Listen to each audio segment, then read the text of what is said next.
Good morning. Welcome to Sunday morning Lyceum here at Cassadaga.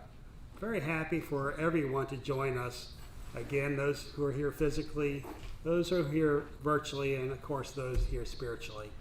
For those who are watching virtually, please feel free to put any comments in the comment section. We will answer them as the teaching goes on today. If we happen to miss it, we will get it and we'll look at it and we'll make comments during the week. Were there any, physically, those here, were there any questions from last week?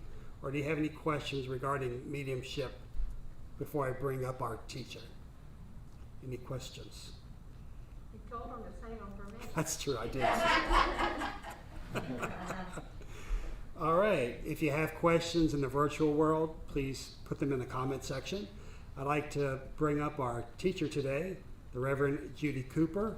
She is ordained minister, medium, healer, former board member, and starting next month she'll be associate pastor. Reverend Judy Cooper. Thank you. Thank you, Reverend Kent. Welcome, everyone. This is a pleasure to be here. I just want to let you know that Cassadaga is my heartbeat, always has been. The lecture today is based on how did I get here? Well, that's a good question. And so I want to share some of the ways that I did get here. I was blessed to be raised in a family that was very open to the spiritual side of life. And so from a very young age, I was very intuitive. I didn't know what it was, the spiritual side, the psychic, the intuitive. So when I would say things to my parents or anything like that, the family members, they, okay. And my dad was notorious about saying, you better listen to Judy, okay? That changed a little bit when I got around 16, okay? But I was in a family. My grandmother on my father's side read tea leaves, was very open to spirit. My grandmother on my mother's side was into symbols. So symbols and dreams. So if she had a certain dream or she saw a bird in a certain way, she would have an explanation of what that meant. So I was just sort of fed that through my youth. My great-grandmother on my father's side was one of the Edgar Cayce followers. So I had access to Edgar Cayce at 8, 9 years old. I was reading the books. As I got a little older, I got probably a little bit reluctant about it, okay, because it wasn't like everybody on my neighborhood was out there reading the stars or anything like that. But when I was about 8 years old, my neighbor down the street from me said, I'm going to Cassadaga. Anybody want to go with me? And I said, yes, sir. So I started coming to Cassadaga when I was 11 on a regular basis. I took classes from teachers that do not exist on this earth plane any longer, but I still get information from them. Life did get busy, and so I had my family, raised them. Through the whole time of raising them, they would always say, well, how do you know, Mom? How do you know? I would catch them on everything, you know? Okay? And so it was a subtle energy that I was feeling. It wasn't something that would knock me over. But when I was 14 years old, my grandfather wasn't feeling well, and I lived in Titusville at that time, and my parents were going to go to Tampa where he was, just check on him. So they left, and I was going to stay by myself. My girlfriend was going to come over after a while. And so I was in my bedroom, which was on one side of the house, and I heard the door come through, something come through the door in the kitchen, which was on the other side of the house. And I went walking in there thinking it was my girlfriend, and I go and I look, there stood my grandfather. Just like I would touch you. Full vision. And he goes, Judy, I just came to say goodbye and I love you. And it just faded away. The wonderful thing about that is that I was not afraid. I was not afraid. The love that came in with that spirit was very calm, very loving. It wasn't 5 minutes and the phone rang and my mom said, Papa just passed. I thought that was the greatest blessing. Even now I get emotional about it. So that was one of the first real experiences that I could say sort of woke me up. I, like I said, got busy with my family. Didn't get back into classes, though I had taken classes here before. My brother and I used to come. But then I got to the point of life that I said, I want more. I want more. I tried going to the standard religious churches, and I would sit in the pews thinking, there's more than this. There is more than this.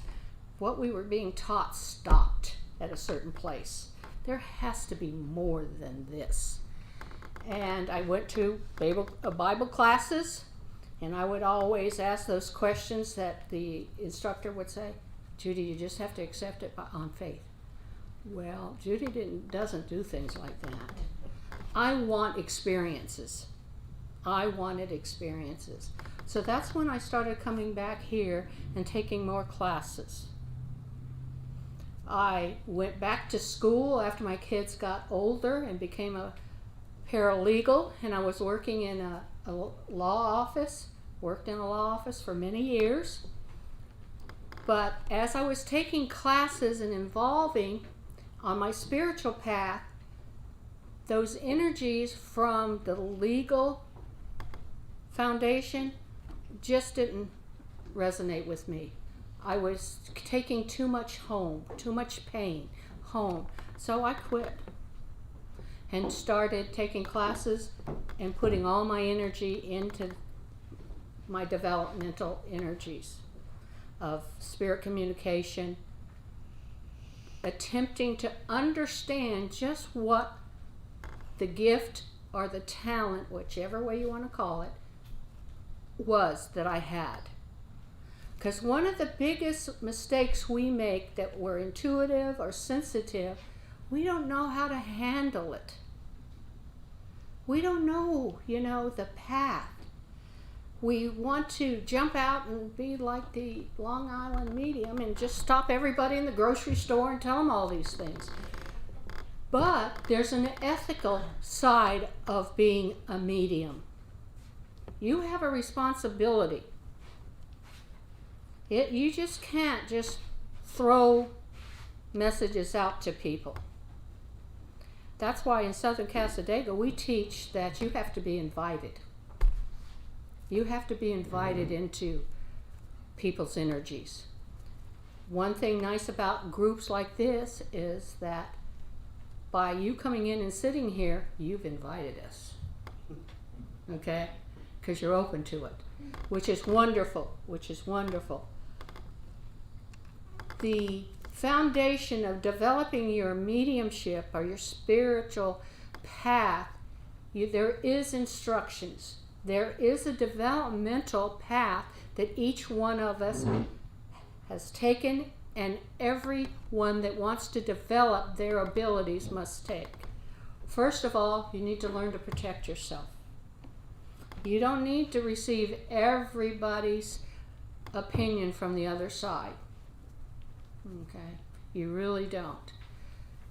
As spiritualists, we don't believe in the devil or hell. But we do believe that there are immature spirits that want to come in and they just want to talk. They just want to share. So you want to get those higher energies from the other side to give you messages, and loved ones that care for you.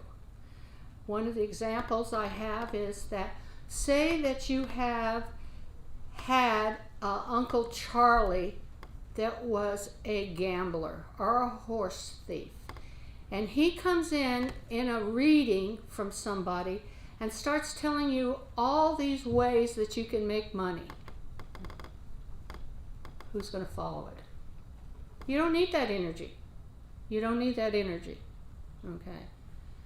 So you want to be very protective of yourself about what energies you bring in and what you also give out to people that you give messages to.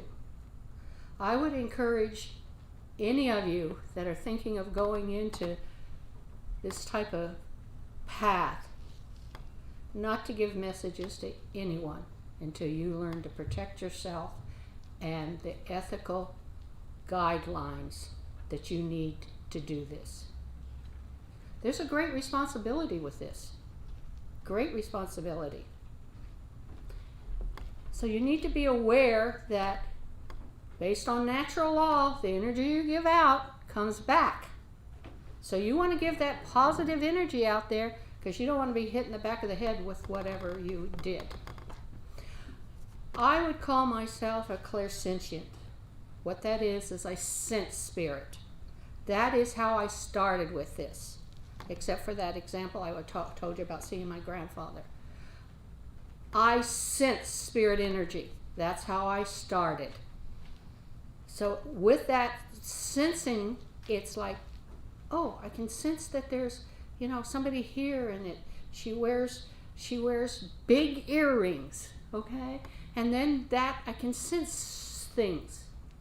Then, as I've done this for quite a few years, I have developed the ability I smell perfumes, I smell smoke, okay?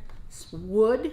I did a reading yesterday, and the spirit came in with wood, and he was a lumberjack. So, that kind of stuff.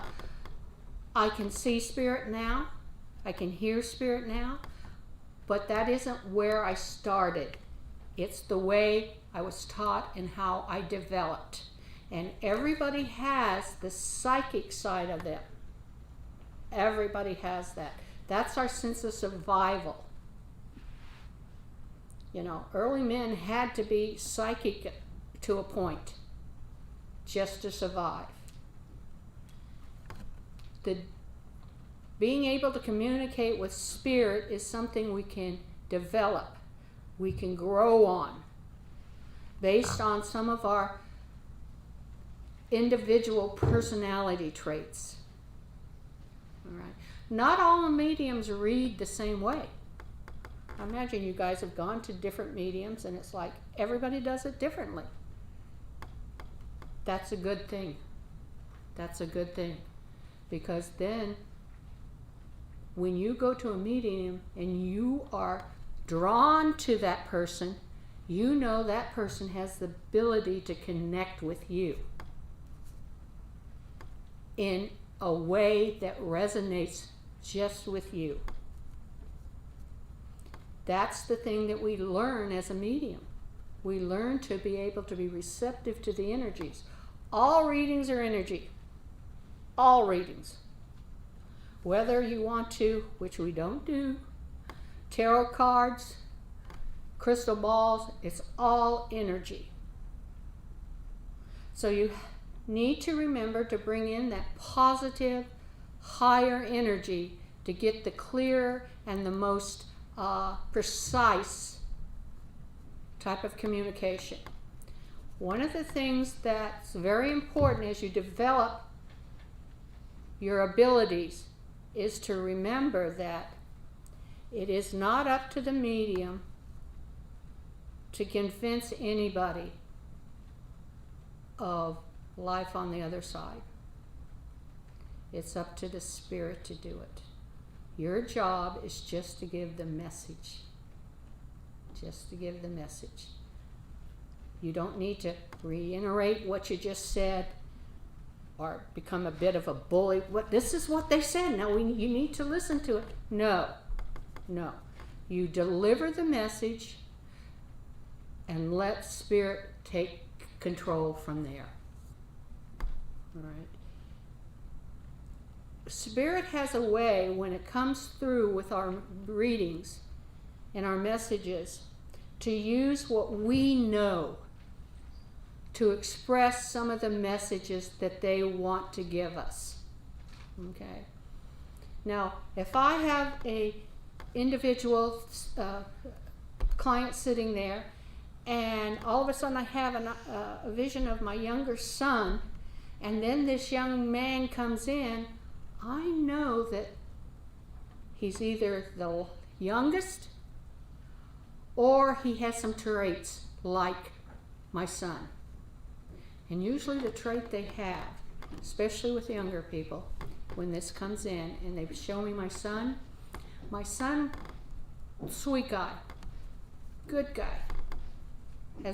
Growing up, you would sit there and you would say, you need to do da da da da da, and he'd say, yes ma'am, yes ma'am, yes ma'am.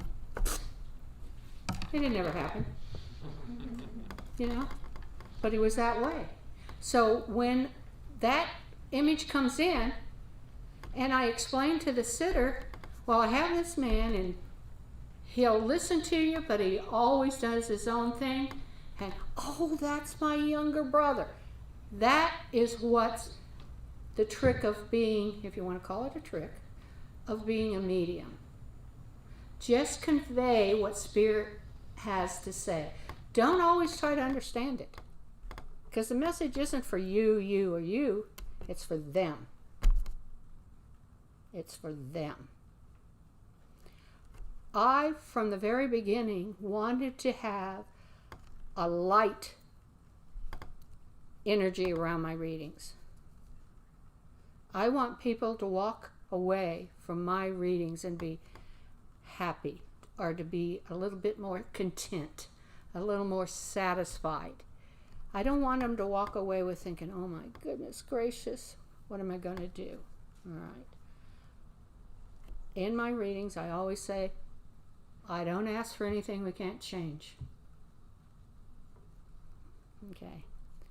Because it's not up to you as the medium to change certain things. It's up to Spirit to give you information and guidance, but a medium cannot. The hardest thing for mediums, especially once they start seeing results, okay, is to step away from the ego. Okay. If the ego gets in the way, your whole message is based on what you want to do and not what Spirit has to say. So, any of you that are on this path, work real hard not to let the ego take control. That's where you're going to fall. That's where you're going to fall. Spirit has blessed me in so many ways. I love teaching. I haven't done it for a while, but I love teaching. And we've had some great, great lessons when I taught. One of my favorite ones is that we did this will be really good for you now because we can't go into the grocery store except when we follow these arrows. Okay. I hid something outside in my car, and I wanted the students to do like remote viewing. Okay. And I gave them pieces of paper. I wanted them to draw or write what they saw. So everybody was busy. And I had this one student that she really wanted to succeed in this. But I wanted it to be their energy and not my energy. So the whole time they were doing this, I sat there and walked up and down mentally of the aisles of Publix. Up and down, so they couldn't be reading me, okay? So at the end of it, and this one student, she goes, all I could do is I'm in Publix. What were you doing in Publix? I said, you weren't doing it correctly. Okay? So that's the fun part of being a medium. That's a lot of fun. Mediumship has a lot of responsibilities, but it's very satisfying if you always center on the higher consciousness of life. Always. You can achieve great things and have great experiences. And all of us can do that. Like I stated in the very beginning, I'm a clairsentient. I can do all of it now. But in the very beginning, I could not. So don't get frustrated with when everybody else is, oh, I see this, I see that, or I hear this, I hear that. Well, that isn't your path right now. Don't get frustrated with that. Don't judge yourself by others when it comes to mediumship. Don't do that. That's where you're going to fall. That's where you're going to get frustrated. And that's where you're going to end up giving up. None of you sitting here want to give up. You want to have the full experience of the spiritual life. And you have the ability to do that. You have the ability to do that. The thing too, and it was pointed out at the last Lyceum, is that mediums should not stay on the clock all the time. It will exhaust you, and then you lose the joy of what you're doing. It's not as if you can just be on all the time. There's times you need to turn it off. Need to turn it off.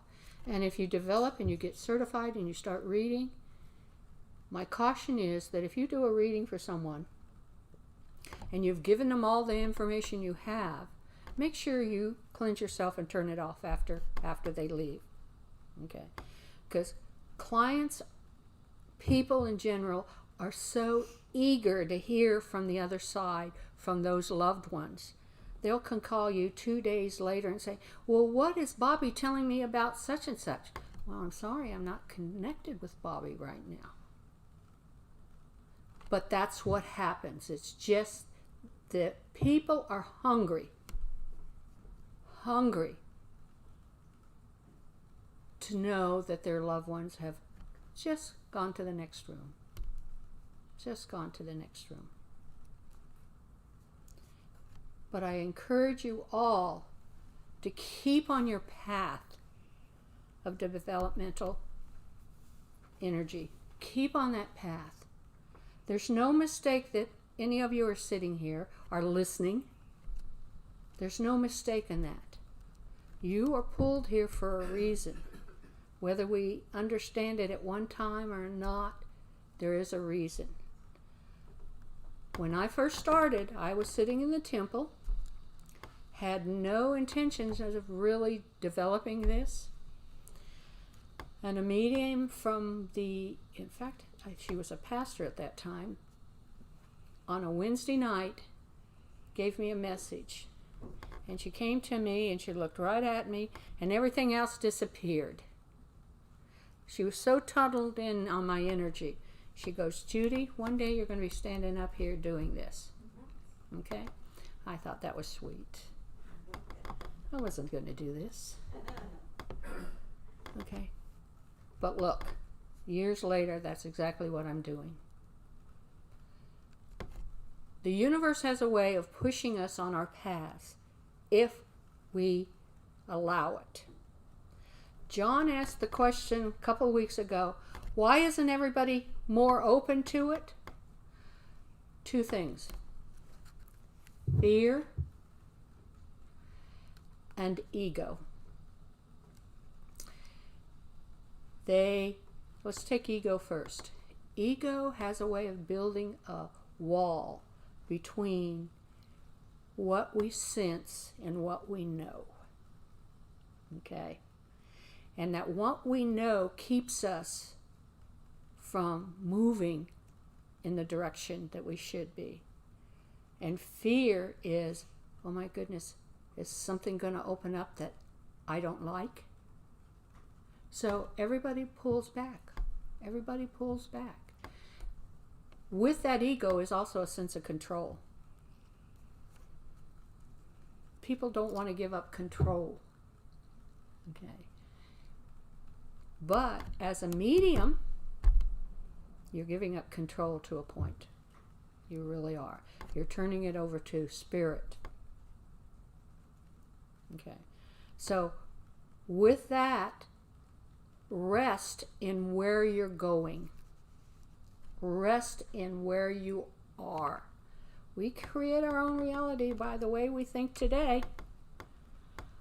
So stay in the moment. Enjoy this breath, and spirit will come to you and give you directions. Give you directions. And you will be recreating your path. You do it. You're in charge of your own path, even though you think the universe is in control. The universe is in control of showing your path. But once you get on that path, it's you. Life is made up of choices. So choose to follow that higher energy, that higher spirit energy. I'm so thankful that I chose this. It wasn't an easy time choosing this. But I am also so thankful that I was raised where everything was open. So any of you that have children, grandchildren, let them express. Let them express. I know in public schools and in Catholic schools, the imagination is downplayed. But the imagination is actually part of how spirit will communicate with you. Sometimes when you get these images and you think, oh, that's just my imagination. No, it's not. No, it's not. It's spirit giving you pictures. Same thing with your dreams. I write my dreams down. That's spirit communication. And I know within 3 to 4 days, something from that dream is going to make sense. So you write them down, date them, and pay attention. Dreams are more symbolic than the real actions. So the symbols of your dreams have to fit you. Okay. If you go to a dream book and you see a dog, take the dog, okay, and it says a friendship. To me, no. To me, when I see a dog, it means unconditional love. That fits me. So you need to make those symbols fit you. Just like if you develop your mediumship abilities, what you perceive needs to fit you. You have to be authentic. Clients know when a medium is not authentic. Spirit knows that too. So with your developmental energy, you need to be authentic. Well, I hope you enjoyed this little talk. We got questions. I know you do. Sit over there. Okay, I'm going over here first. Anybody out there have questions? Yes. How do you increase your vibration? How do I, what? Increase your vibration. Meditation. Meditation and limiting that outside, I want to say, annoyance. Okay. You don't need to read the paper 4 times a day. You don't need to have the TV on to check where you're at. You don't need to check the statics of the virus every day. Stay in your own energy and meditate. Okay. The mind's a beautiful thing, okay, but the mind is also a control mechanism. All right? So you need to learn to follow that gut, that what they call the belly brain energy, okay? You need to learn to follow that. Because when the mind gets involved, the first thing the mind's going to do is come up with a bunch of excuses why you can't do it. Because they're losing control. So with the meditation, find your one location that you meditate in. So what you're telling the mind is when you go sit in that chair, the mind is going to have to give up control, and your intuitiveness, your psychic abilities is going to take control. It's practice, practice, practice. Did that answer that? Yes, ma'am, thank you. Great. Yes, ma'am. I have a question about little kids and psychic ability. I live in an RV park, and there's this lovely little family with a 2-year-old, and the mother has discussed with me how she doesn't really have good language. You can understand what she says sometimes, but not others. But they say she's always talking to about their past Uncle Don, and they're really convinced that she is, you know, they're not really people that are into this, but they're really they're convinced that she is. And I suggested that they just go into it and believe it, because I knew a psychic minister at the past that used to tell me her kids did their homework with the spirits. Well, you said she was 2 years old? Yeah. Okay. From birth until about 6 or 7, children cannot tell the difference a lot from what they're feeling and seeing and what's in the physical. Okay. They don't know they're not supposed to be seeing their uncle. Okay. So they're open to it.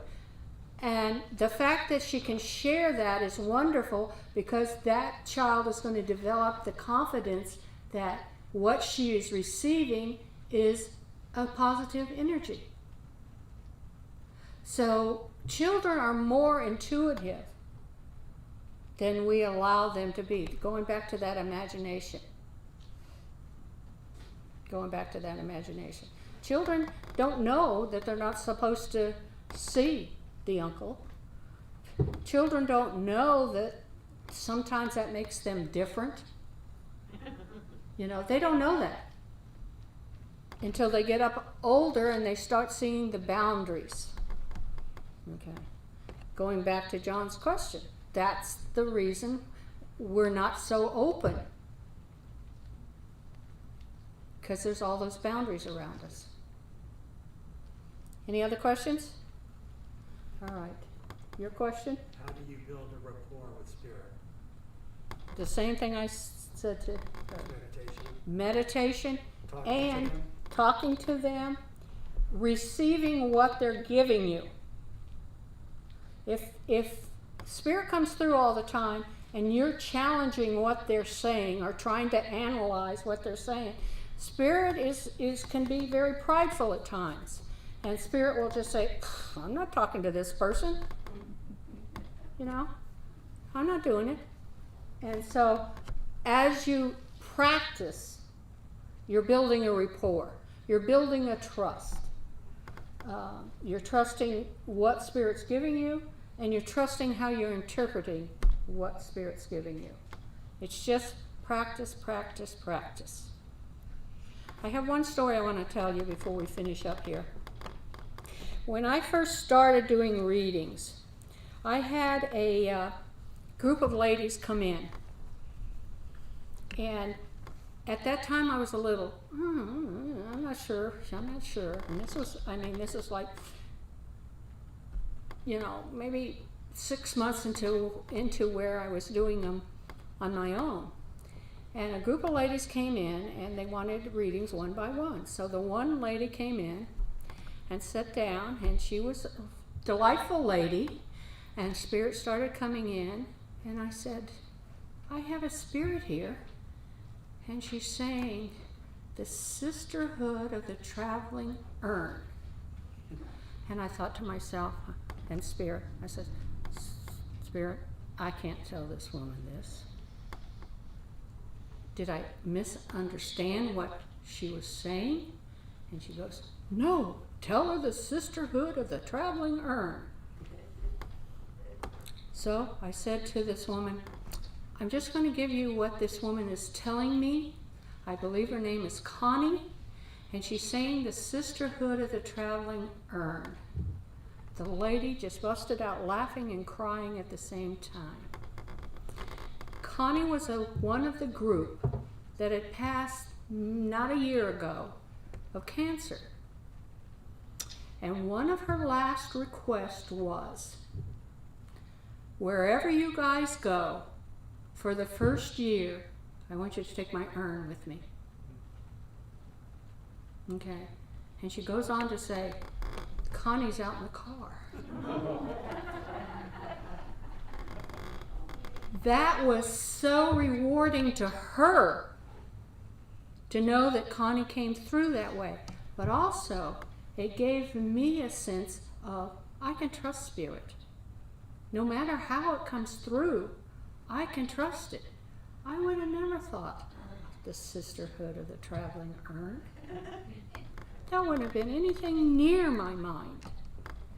But I went ahead and shared it. And the blessing that flowed over all of us was something only Spirit could give. Okay? No more questions? No, not today. You guys were supposed to give me tough questions. You gave me easy questions. Gave me easy questions. Well, thank you so much for coming. It's been a blessing. And I'm always here if you have any other questions. Okay? Thank you. Thank you, Reverend Cooper. Appreciate it. Next week will be our last week for Lyceum talking about mediumship. Then we're going to move into spiritual healing. Were there any questions online at this time?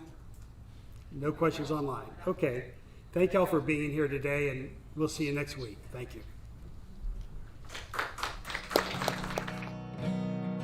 I know sometimes it feels like you travel too far,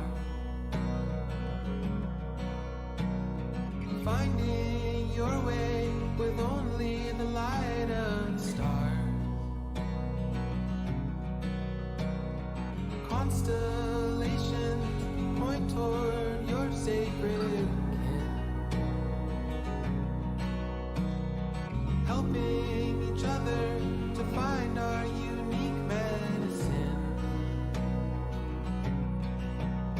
And your eyes shining brighter, your heart feeling lighter, and your ego getting smaller, like the loosening of a collar, and your purpose getting clearer. Spirit family drawing nearer.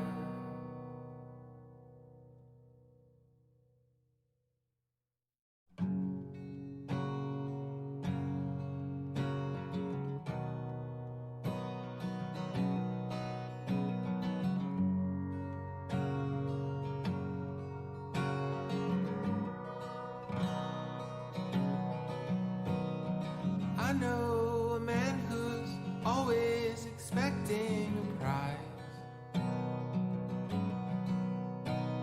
and I know a man who thanks the sun when it's on the rise. I know a woman who keeps her dreams locked in a tin, and I know a woman who dances in 4 directions. And your eyes shining brighter, your heart feeling lighter, and your ego getting smaller, like the loosening of a collar, and your purpose getting clearer. Spirit family drawing nearer. I know a mountain that gets taller the higher you climb, I know a poem that gets longer the more than you rhyme. I know a dream that gets bigger the more you believe. And I know a bridge that gets stronger the more that you breathe. And your eyes shining brighter, your heart feeling lighter, and your ego getting smaller, like the loosening of a collar, and your purpose getting clearer. Spirit family